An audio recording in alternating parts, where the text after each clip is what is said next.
Welcome to the Hot Water Project. My name is Stefan Petrov, and this is the show where we discuss hot topics over hot beverages. Of course, sometimes during the show we might end up in hot water ourselves, and of course we're all boiling frogs in the pot anyway. So on with the show. Welcome to the Hot Water Project. I'm joined here today by my friend Dulcie Lupton, and you're from Papua New Guinea. Yes. And we've been neighbors for a while, and I don't really know that much about Papua New Guinea except for what I get from you and what you tell me. And I think it's very interesting, and maybe together we can go on a little journey. What do you reckon? Yeah, sure. Why not? I will try my best. Cool. Let's go to our playmat. There we go.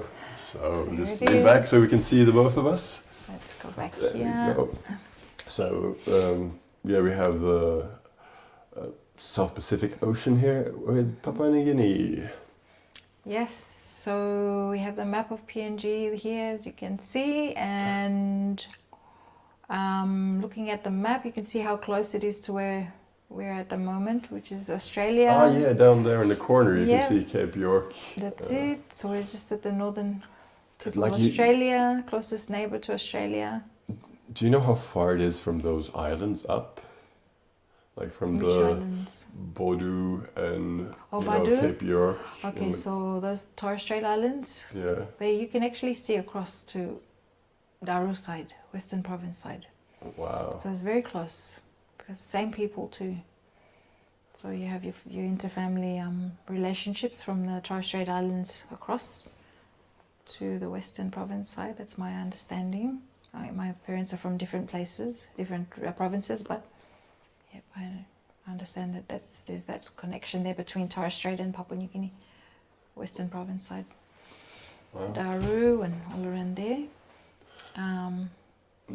So you've got the capital, Port Moresby, down south there. You can see the Coral Sea, and then just about there, Port Moresby, capital. And my mum's from Manus Island. Up north there? Up north, you can see Admiralty Islands there. So you've got New Island to the right of it. You've got the mainland of Papua New Guinea to the left, and it's in the Bismarck Sea there. No, okay, So mum's from a small island called Buke. just geographically, Island.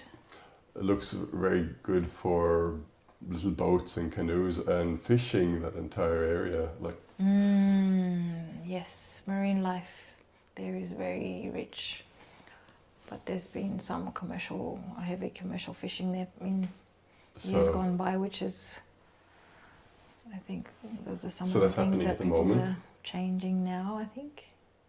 So that has been, the commercial fishing has been around that area for many years, but I think the people themselves have also tried to implement, like your more sustainable ways of doing things over the years. Have you been out there in a boat? I haven't actually been there for years, to my mum's island, Manus, Buke Island. Buke, and they have another island called Wal Island, off the main Manus Island. So shout out to all the Buke Islanders and Wal Islanders. You plus save, me plus save. Speaking in language now. No, what strikes me is just how many different islands there are, and how difficult it must be to connect. Yes, I think it's changed. It's changed over time. When you say connect, are you talking about communication-wise? Yeah, like if you live on the New Ireland up in there, and then you want to go down, it's not like if you don't have a plane, how do you get there? Oh, people are navigators. They have been navigating those seas for a long time, so they've they're very, very very good sea navigators, people there. They have the big canoes as well as their own outboard motors. They have big ships coming and going between, which carry passengers too, your passenger ships too. naval ships, because there's a naval base on Manus Island as well. Oh, that was one from many years ago. That's where they put all the detainees and things. Well, that's it too, in Loringau itself, around there. On the main island is where the detention centre used to be. And But today you brought some tea, and this is a hot water project after all. So we are hot water project. So we're gonna have some tea, and the tea apparently is from Mount Hagen up there, just south of the Eastern Sepik and north of the Gulf. Now that's it. Yeah. So we have our national #1 tea. Okay. Let's have a look at that one, shall we? That's one of the teas. There we go. One of the well-known ones. First episode, and national #1 tea is our first tea. That's it. PNG made local tea. Long time. Many people know this tea. So it's grown in the Western Highlands province in Mount Hagen area. That's where my father is from, and the people that grow it, they've been there for many years. W.R. carpenters, well known too in their region. So. Well, let's make some tea, and then while we do that, Okay. I read a little bit about it, but it didn't seem when they started that they actually had any roads going up there. They actually had to fly in. Yes. So logistics were more challenging back in those times. Now you have your main highway, Highlands Highway, connecting the lower regions, the Morribee area, Medang, and then up to the Highlands and back. So you have that connectivity there through that main road system. That's tea. No, and we are back. We got tea. Yeah. So cheers. Cheers. But Thank you. we are hot water project, and we're gonna talk a little bit about some hot topics, and what I know and what I've listened to from the news, and I guess what we see here in Australia is about the upheavals and the politics and all that kind of stuff that has is hopefully quieting down now. I don't know, like it went out of the media cycle. That's it. So it depends. A lot of what people hear and see depends on the media and which media source you rely on. That's the other factor too. So there's tensions there. There's all kinds of challenges there. While at the same time, yes, there are still many challenges in PNG. Like, it's a growing nation. It's a recent nation in comparison to other nations, if you want to look at it like that. But culturally very rich and diverse, and. But you were talking about media sources, and just what kind of media sources do people use there? I mean, it's kind of in the middle of nowhere. Is it radio? Is it the TV? Is it a mix? Yeah. It's a mix. So many people have access to all kinds of media forms there. Social media being one of the big ones too. But I think it depends on the person, where you go for your information. Yeah. That's how I'll put it.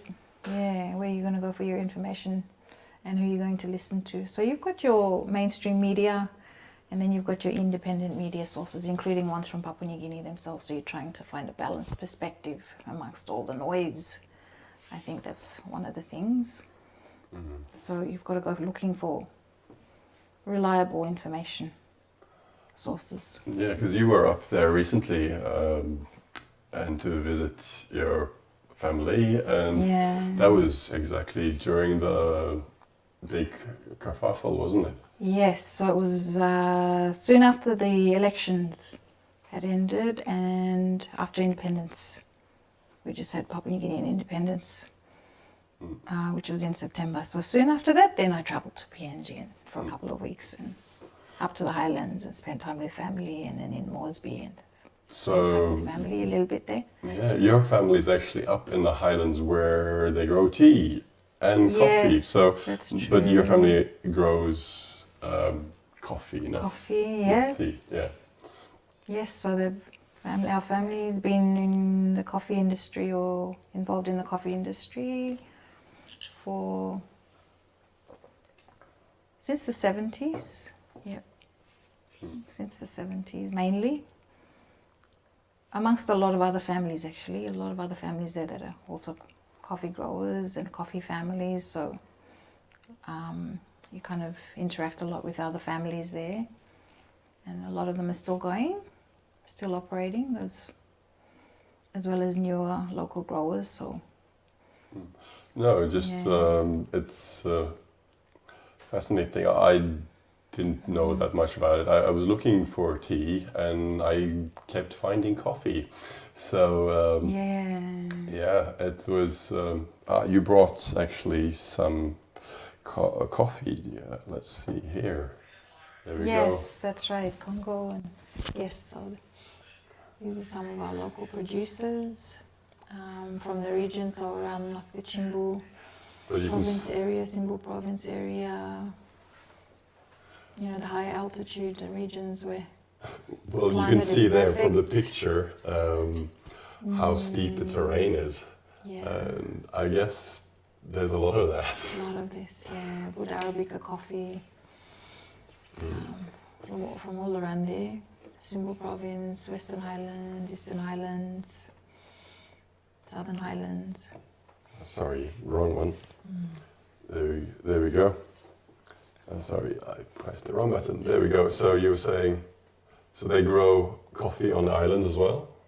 Well, around the Highlands region. Only the highlands? Usually, yeah, centered around the Highlands region. So you've got all the provinces you can see there, kind of in the center of the of PNG itself, just above Gulf. You can see there Southern Highlands, Enga, Goroka there, Eastern Highlands province, Western Highlands, Enga is on up to the towards the center, just below Sipik.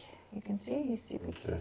I'm just gonna take away that. No, it's yeah, because talking about steep mountains, that's kind of one of the first things that I saw when I looked at Papua New Guinea. You know, you have the Discovery Channel. You know, they love going to Papua New Guinea and showing all these wonderful cultures and that are, you know, like being from a different world. They haven't had no contact, and but flying around there, I've seen some pretty gnarly videos of trying to land up the hill coming. And then after they landed, like apparently the pilots just go, I hope they prepared my landing strip. That's it. And then yeah. Good way to learn how to fly in all kinds of terrain, that's for sure, Papua New Guinea. My late brother was a pilot too, so he flew domestically as well. But you have the mountains, you can see them. When you look out the window, the mountains are there, very close in the Highlands region. So, yeah, all kinds of terrain.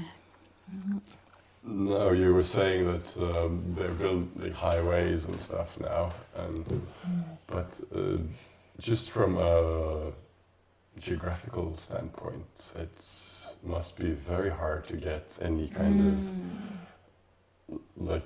How do you make a road through all of that stuff? You know, just and the village is maybe not that big. Yes, at least initially, like where are the centers? How do they become big? That's a good question. I think that, that changes, like with anywhere that might be considered remote at a time, and then you build the infrastructure and then it starts to change things. So whether people are moving back and forth between their own villages to the main centres where everything is happening, where things are moving,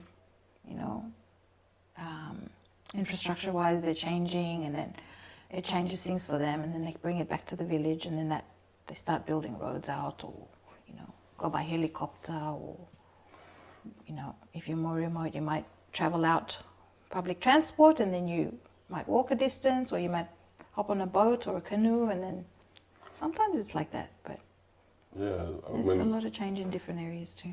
So who drives, like saying like, hey, we want a road, can you build us a road, please? Like what are the communities that, how do they approach their government or a local government to say, hey, can you please get us a road here? Yes, I mean, I'm no expert on politics at all. I'm a community person, but I guess those would be the things where if you had that kind of population base that has a engaged leader who represents them, who can hear their concerns and can see the difference that kind of change would make for them, then hopefully the funding is allocated, it's prioritized, because they can see how that can make a positive change for the community there. So those are the kinds of things I think people can approach their leaders. Don't be afraid. It should be something we should be prepared to go and talk with them about. But I was can create other change too. Thinking, because it's so widespread, and as you said, it's challenging. But yes, definitely. So it's all mostly community-led and leaders and there. And you said you were working with some local community leaders about craft and women and trying to, facilitate and explore the traditional culture and. Yes. So I think with that, there are so many talented Papua New Guinean women there, and men, of course, but there are a lot of women with all kinds of making skills, crafting skills. So it's a matter of trying to build those relationships, and it might take a period of time sometimes to establish communication, establish supply, that kind of thing, establish good relationships to be able to then go, okay, can we work with you? Would we, could you create some pieces for us? That kind of thing. So that's the ideas. Those are the ideas that we're looking at now, me and other family members here. And it's collaborating with these women back home who have those skills and they want to partner up. Other women are already doing very well themselves, and then we try and see if we can work with them. But it's very early days for us, so working on it. So, so you are approaching local people that are around. Local people, making those connections. It might be connections of other people we know or family members, and then you create those connections, build a network, and then try and work together. Not an easy thing, that's for sure, with distance, but being in different places. But I think. So can you just call them up, or did you? Sometimes, but other times it might mean you're working with another party, and then there are other parties involved. So it's a matter of communicating through a central person that's on the ground who can then help. Well, you said you were with makers over there, so in PNG. Yeah, well, you said you were working with some people, and we just probably not the people, but just on some handcrafts with a specific material. Can you tell us a bit about what the material is and So, Bilum craft is a Bilum needling, Bilum work. Those are. What is Bilum? So Bilum, very good question. So Bilum is actually the technique. So the technique using needles. So sometimes they're actually needles that they make themselves. But a needle, and you thread it through. You use yarn, and then you can also use. Women have been using natural materials. I mean, these are just examples. These are not people that I'm necessarily connected to. So these are examples from communities that are of women who are working together to, do this needlework, Bilum weaving. So Bilum they needlework. have communes that they Yes, work so in together, and then they sell. That's it. So sometimes women will get together, or they'll have like women that are interested in partnering with each other to create Bilum pieces or Bilums themselves, or Bilum the bag. And then off that, you can design other pieces using the same technique.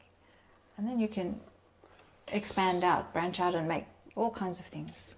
So this is what's been happening. This is an example. I love this photo. This is actually the first Bilum that my grandmother gave me. My grandmother, I call her Api, from Mount Hagen. That's my father's mother. She gave me this Bilum. She made it and gave it to me. Yes, this is a well-known design. This is an old design. The pattern. You see the drum? It's like a drum. Okay, yeah. Yeah, that pattern. So this is from a long time ago, in the early 80s, I believe. That's how long I've had it. So that means a lot to me, that piece. No, it's so what do that's the women. So what do the men do while the women are doing this? Are they like hunting, foraging, or in the old days? Yeah, traditionally that's but all kinds of things now. I think men also, you'd be surprised, but men actually do a lot of the basketware. There's certain basketware you'll see, like the Mendi baskets, or we might call them Mendi baskets, or there are all kinds of baskets in PNG. So often men are making baskets. Yeah. So this one, the women are involved here, but men are making baskets and have been making them for many years in the Highlands region too, and other parts actually, not just the Highlands, other parts of PNG. But all kinds, woodwork. They do all kinds of carvings and craft. Do they work in commune as well, or so? Who, the men? Yeah. Yeah, men can work together too. No, I mean, so, because it seems like for the Bilum, the women get together and they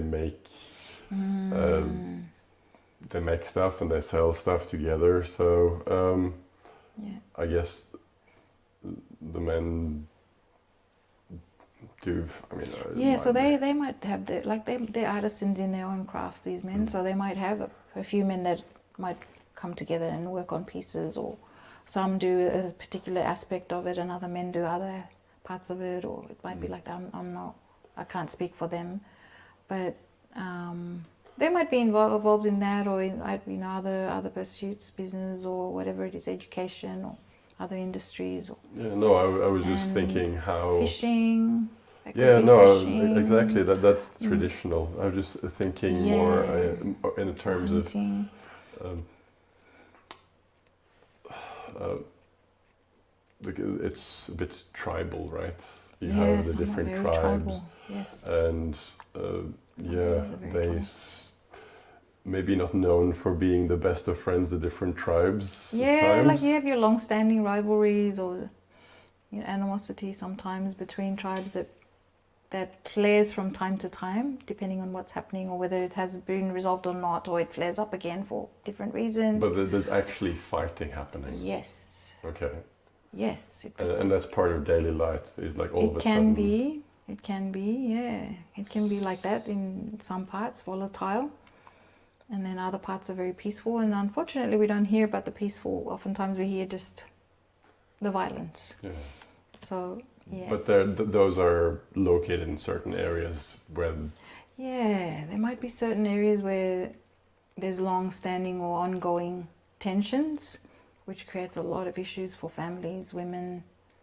It just has a flow-on effect for everybody in the community, which impacts your family directly as well, and that can make it unsafe for family too. So these are some of the things that many of us experience, many Papua New Guineans experience. But alongside that, you have also a lot of positives. So I think just being mindful of, you know, the kind of things people are going through.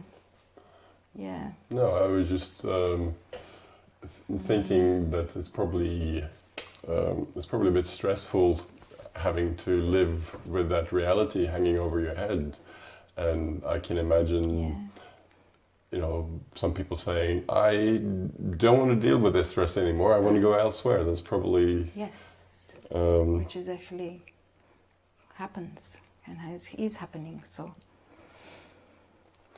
can make it very unsafe and unpredictable. So you think that's a reason why people are leaving their villages and stuff, that kind of stress? Or is it more economic pressures? Oh, yeah, a combination of those things. There's a combination. So is there like economic stress out in the bush? So I mean, we here, we have economic stress, you know, interest rates are going up, all kind of different things. We are connected in a digital world. We are, we are reliant on all these systems around us. But being out in the bush and being kind of removed from those kind of systems, it's quite different. Yes. Sometimes it's maybe a blessing in disguise, if you want to put it like that, to not have everything. But there are things that could make a huge impact that might be a positive thing, and that can make it extra challenging too. But it's just part of, I think, just the whole world changing, just the constant change. So it's what kind of change do you want and how much of it? So. Well, we were talking about change. And I don't know if you can see on the map, but there is a very clear line between Papua New Guinea and Papua, and that's a bit of a history. And you said your mom was involved in politics since before that divide. Okay, yeah. So, sorry. So, mum. You're talking about before Papua New Guinea gained its independence, became a nation? Okay, so amongst a lot of other Papua New Guinean men and women, actually, women played a pivotal role, I must say, I have to put it there, is Mum was also part of that group of early Papua New Guineans who went through university and then here we go. Were part of the political development that happened in the early stages of Papua New Guinea as a nation, and then she met Dad, so Dad also was a part of those groups of people, so they had political involvement in those early days in the 60s, 70s. Part of that involved coming to Australia, so they had to come to Australia for training as well in the 60s before 75 independence, both of them, to Sydney. So then they had other careers, they had business careers, and then went and moved into government roles and community, actually, very community focused and business focused roles. Mum's focus was all around community engagement and development.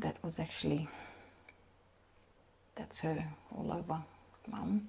So that's where we get it, I'm thinking. So, definitely. So Dad he was the business side. His was economics and agriculture, so that's where the coffee comes in. There we go, that's your together, dad. Yeah, so that's Dad. Yeah. And so they came from nothing, actually. Yeah. They came from nothing. That's their stories. They made it here, They came from and now nothing we are here. at all. So yeah, they have their own stories, and they applied themselves, worked very hard. They got a lot of mentoring and support from all kinds of influences in their life, but they had nothing at all. So they had really hard lives, but they worked very hard, took good advice from a lot of people, and applied themselves and did well. So it wasn't easy. But that was, before you were old enough, I guess, to notice these things. Yes. You probably just, mom and dad are doing stuff again.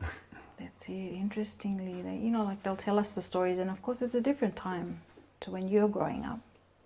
So to try and connect to what they go through, I think that's where it's good to always listen to older people and try and hear what they're trying to tell you about change.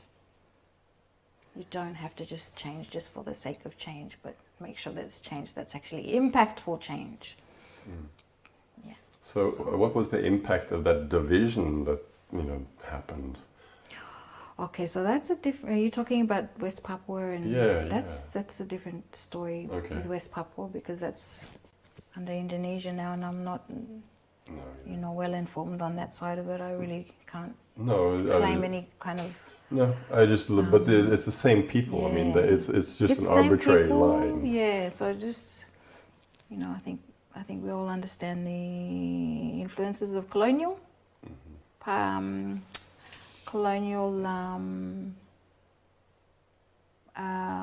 will I put it? The colonialism that happens as well, like the realities of that. That's what's happened. But it's one island, and then it's been split depending on who the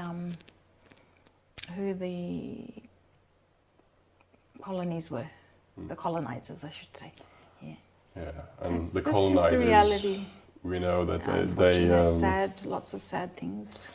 Yeah, it's the conquering, and the winners make up the rules. Yeah. And often leave behind religion and different things. This is true, actually. And I mean, this is the Hot Water Project, so those are the kinds of things that need to be spoken about. So I think that's where we need to, personal responsibility plays a huge part, taking ownership, as in people, about their own minds. So, yeah, just getting ourselves better informed about ourselves. But I don't know. It seems, to me, it looks hard for colonial power in such a geographically diverse and place to actually impose any kind of mind virus, if you call it, or religion, or these kind of things. And I don't know. How did people deal with that? I think it's an ongoing thing. I think for everybody it's an ongoing thing. So I think with any society, like, you evolve with thinking, and to other people it might feel like other people are behind, and yet to those people, you know what I'm saying, in terms of how you're thinking about people. I think like each group of people will go through their own evolution, but the core way of looking at things is often very similar between people. I think that's one thing I take, that So everyone's going through their own change. So is there, how would you describe the mindset of the people? Do they just trundle along, have it fun, or mañana kind of Mañana thing? is definitely there. Mañana is definitely there. But there are a lot of people who are very focused about change and accountability, all those things you can throw in there. I'm just thinking creating about change, the like fact that they're living actively. in an environment where there seemingly should be abundance, you know? There is. So, There is abundance. But you can have abundance and still have a scarcity mindset with abundance. mm, I think that just depends on our setting or our influences. That's any of us, doesn't matter where you're from. That's how I think. no, Yeah. you once told me a story about how your dad interacted with lots of different tribes, and that's kind of was fascinating to me, how, you know, his interactions with them. Yes, so when he was young, he had to walk to school. Like he'd walk many miles to school, but it wasn't just him. Sometimes he would walk accompanied by other tribes, family members. So his interactions meant that along the way, he picked up other languages too, because he also went to mission school and picked up language from another region, completely different province. So he picked up a language called Kote, which people will know, and then he spoke some of the languages of other people that he interacted with close by to the Western Highlands, Simbu province area. So he was a people person too. He's passed away since, but yeah, he was just like that. So Yeah. No, it's often we define ourselves by the people that we've met on the way, you know, in the stories that they have told us and we have experienced with them, right? So, yeah, you have to kind of look for the people that have the stories. But yeah, you had some. Your dad, you were talking about your dad. yeah. And then Harry. That's him there in the coffee. So how did they get into the coffee business? That's a good question.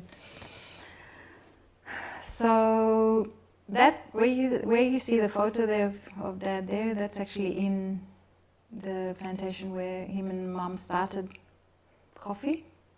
So it was It actually was swamp area. It was like a marsh. This is the story. If you talk to the people in the village as well, and their Mum and Dad. So this area was actually like a swamp, marsh, and then along with tribes people, they actually cleaned it out, and then they started the coffee plantation. But it was actually Mum who was the main source of funding, I should say, like that. Okay. So she was already working in government at the time as well, and then Dad was a bank officer, part of his history, and then he worked in local council, local government there in Mount Hagen as well before. So that entire area got developed and drained. Yeah, so then they, made arrangement with the tribes people there, like our family people. So are they then, tribes people working there? Is that it, or? Yeah, so like the way the culture is there is you have your family land, and then if you say, for example, they made an arrangement with my father's people, and then paid for a section of land there, and then they started developing the coffee from there. But many families actually have been doing this. So there were lots of Dad's colleagues, Mum and Dad's colleagues at the time, like they did very similar things. Family coffee plantations, and people still run their family coffee plantations there. Some of them are still going from many years ago, still there. Whether you have your factories or whether you supply to a mill or doing this at different scales. Yeah. No, it's you. I don't know if you had another picture here of a team of people. I don't know. Oh, that was part of Mum's. I think that was from before when we were talking about Mum Oh yeah. So yeah, so that's mum there in the middle row to the right, second in from the left.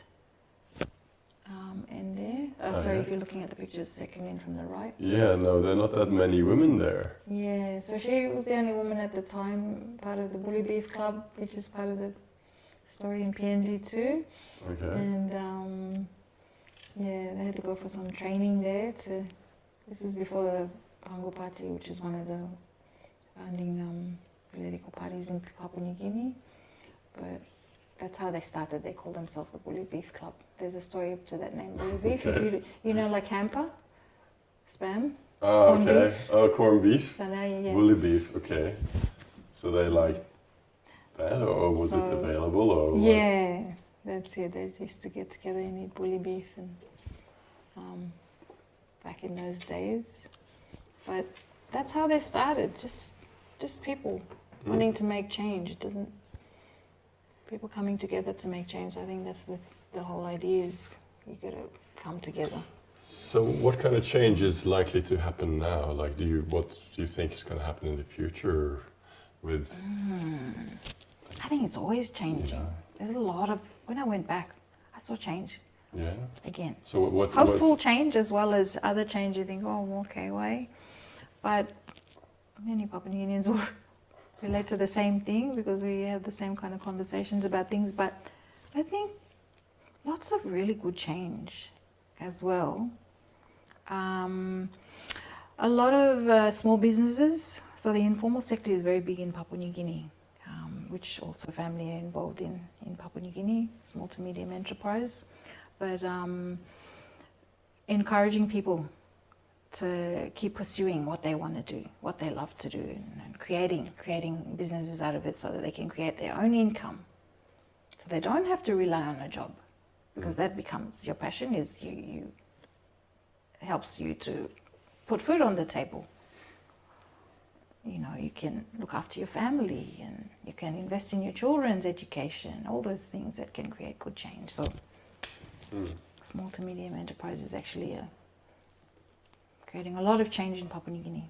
Yeah. Really good to see. Well, I don't, as I said, I don't know that much. Are there even, what kind of big enterprises are there? I guess there would be lots of resource things. Are there resources? Yes, so I think the people are the main resource. You got your natural resources, of course. The Papua New Guinea is very rich in all kinds of mineral resources, but it's just the way it's managed.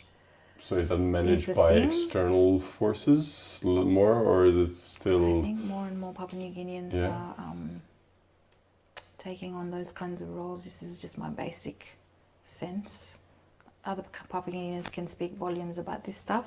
That are more expert at this. Yeah, no. But I just know here in Australia we have all of these resources, and you have very big interest groups, both foreign and domestic, that are pushing. So yes, so then there are a lot of I think, what can I say, Papua New Guineans who have awareness, education and awareness, that and of course your local people who want to sustain their communities, and so there will be that kind of pushback too. But I think it's creating a balance about how you're using your resources and how it's impacting the communities, negative and positive. So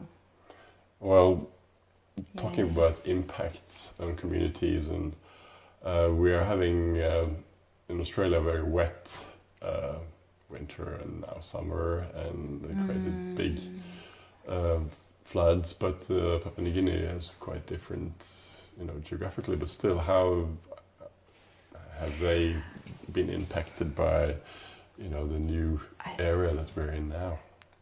If you're touching on climate change, or like the way the weather is, then that little you can white see elephant. those low-lying areas that have been affected for many years that people don't necessarily hear about. Oftentimes this is what happens coming to talking about hot topics or things that are affecting us now, is a lot of the low-lying areas. For example, even where my mum comes from, Manus Island, those low-lying islands, they've been impacted by climate change, but it's not something that's seen on mainstream media enough. But I think that momentum has been building over the years because I think there's some other small island nations up there that are almost going a extinct. lot of Pacific Island nations are Like, lots, plenty. so that is happening with That's happening. up there. And Yes. are there anyone that is like kind of looking at what is actually happening and cataloging People are it speaking and up, submitting things? documenting it. Yes. So where can we? reporting it. Do you know where we can go to So have a I- look at what's happening there, or what the organizations are? I think you have to check the climate and government body websites around climate itself, around environment. So I can't actually name some off the top of my head right now. No. But those ones, I'd say, go and check those ones who are like your conservation groups that might be actively researching what's happening in the area. Go and check those ones Yeah. for more awareness, including myself. So I have to check those ones as I well. was just wondering if there's if your friends or family have felt any impact, on.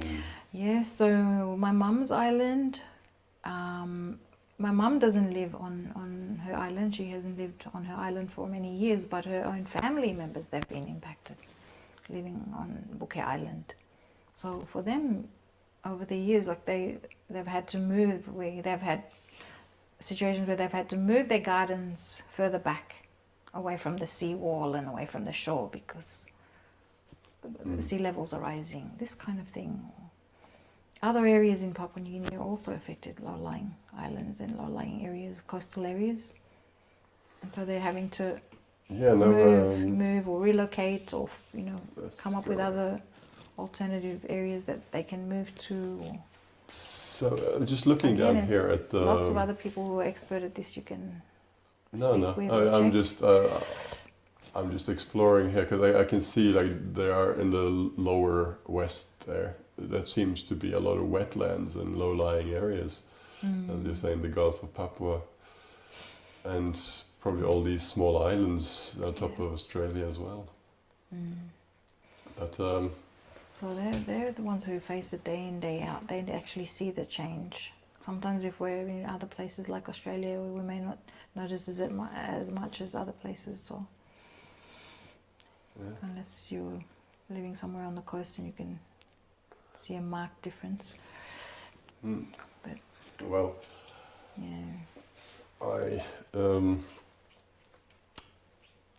is there any? You are working with these communities and community building, and you're also involved with community here. And I was just wondering, what your aspirations are and what you're thinking that those. Are you gonna go back there, and how connected are we? I come from Norway, and I'm kind of still Norwegian, but my people are elsewhere. yes. But I was just wondering how you feel as a Papua New Guinean, but you see what's happening at the distance, and how you can interact with the community, because it seems that you still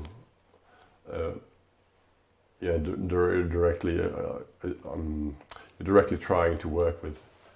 I think in our own way, trying to support, I guess. A lot of other people are very actively engaged there.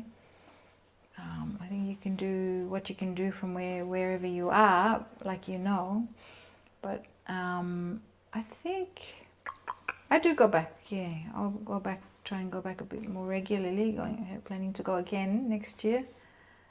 But I think thinking about what are the things you can do immediate, and what are the things you can work or plan for long term. That's the next part. which is what we're working on at the moment. Things that are a bit more long term. And then here, what we can do here, community-wise, just be friendly with people if you can. You know, say hello. It doesn't cost anything. Yeah. Cool. Okay. Yeah, we have discovered some different things. Is there anything that you would like to talk about other than these things? Oh, I think community here, the same. Building community where you're at, so community wherever you're at. Just adds to community where you're from, so that maintaining connection is a big thing. Yeah. Well, that's what we're trying to do here with this hot water project, just sharing tea or coffee, whatever beverage, and trying to have conversations about things. And Love this, it. Yes. yeah, thank you for coming along, and Thank you. thank you guys for coming along with us on this first episode. And yeah, I hope to see you again soon. Take care. Thank you.